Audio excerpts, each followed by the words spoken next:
పూరి జగన్నాథ్ రథయాత్ర ప్రతి 53 ఇయర్స్కి ఏం జరుగుతుంది? లార్డ్ జగన్నాథ్కి ఫీవర్ ఎందుకు వస్తుంది? అసలు ఐడల్స్ హిస్టరీ ఏంటి? ఈ వీడియోలో తెలుసుకుందాం. లార్డ్ కృష్ణుడి స్వరూపమే లార్డ్ జగన్నాథ్. ఆయన ఎప్పుడు కూడా బ్రదర్ బలరామ అండ్ సిస్టర్ సుభద్రతోనే కనిపిస్తారు. వరల్డ్ మొత్తంలోనే చాలా దయ కలిగిన గాడ్ అని నమ్ముతారు. లార్డ్ జగన్నాథ్తో పాటు బలరామ, సుభద్ర కూడా పూరి టెంపుల్లో main gods. Rameswaram, Dwarka and Badrinath టెంపుల్స్తో సహా పూరి అనేది 4 హోలీ ధమ్స్లో ఒకటి. జగన్నాథ్ అనేది సాంస్క్రిట్ వర్డ్. జగత అంటే యూనివర్స్ అండ్ నాథ అంటే మాస్టర్. ఆ ఐడల్స్ ఉండడానికి ఒక ట్రెడిషనల్ స్టోరీ ఉంది.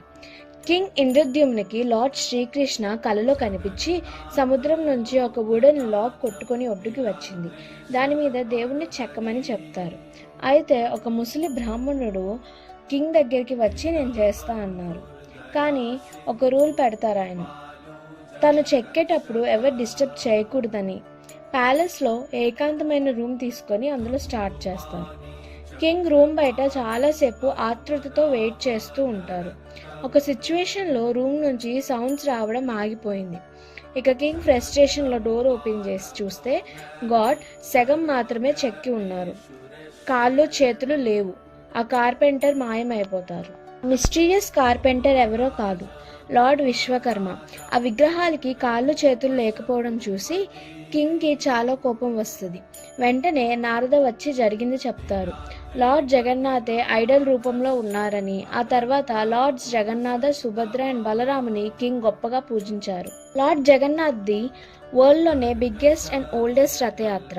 ఎవ్రీ ఇయర్ ఎన్ని ల్యాక్స్ ఆఫ్ డివాటీస్ వస్తారు ఈ రథాలు లాగటం కోసం. Every year lords Jagannatha, Subhadra and Balarama Puri temple నుంచి 3 కిలోమీటర్స్ ఉన్న వాళ్ళ ఆంటీ మౌసిమా టెంపుల్కి రథంలో వెళ్ళి 7 days స్టే చేసి మళ్ళీ టెంపుల్కి రిటర్న్ వస్తారు. ఈ రథయాత్రని చూడటం అండ్ రథాల యొక్క రోప్స్ని పట్టుకొని ముందుకు లాగటం వల్ల బర్త్ అండ్ డెత్ చక్ర నుంచి మోక్షం గెయిన్ అవుతామని నమ్ముతారు. Year July 7th and 8th రథయాత్ర జరిగింది. 20 lakhs ప్లస్ డివోటీస్ వచ్చారు ఈసారి. ఈ festival 12th to 16th centuries start అయింది. ఈ 3 లార్డ్స్ 3 రథాస్లో యాత్ర చేస్తారు. ఎవ్రీ ఇయర్ ఈ రథయాత్ర 1 డేనే ఉంటుంది, కానీ ప్రతి 53 ఇయర్స్కి ఒకసారి మాత్రమే 2 days ఉంటుంది. రేర్ సెలెషియల్ అలైన్మెంట్ వల్ల ఇలా జరుగుతుంది. ఈ అలైన్మెంట్ వల్ల నేత్రోత్సవ్, నవజోబన దర్శన్ అండ్ రథయాత్ర ఒకే రోజుకి కోయిన్సైడ్ అవుతాయి. ఈ కాంబినేషన్ లాస్ట్ టైం 1971లో వచ్చింది. ముందు 2 ఫెస్టివల్స్ అయినాక రథయాత్ర ఈవినింగ్ స్టార్ట్ చేసి నెక్స్ట్ డే వరకు జరుగుతుంది. ఐడల్స్ దారుబ్రహ్మ ట్రీతో తయారు చేశాక యాత్రకి 15 days ముందు 108 pots సాకెడ్ కోల్ వాటర్తో బాత్ చేయిస్తారు. దాంతో ఐడల్స్కి ఫీవర్ వస్తుంది. ఆ తర్వాత ఐడల్స్కి క్లాత్ కప్పి రెస్ట్ ఇస్తారు. ఈ 15 days టెంపుల్ క్లోజ్ చేస్తారు. డివోటీస్కి ఎలా ఉండదు.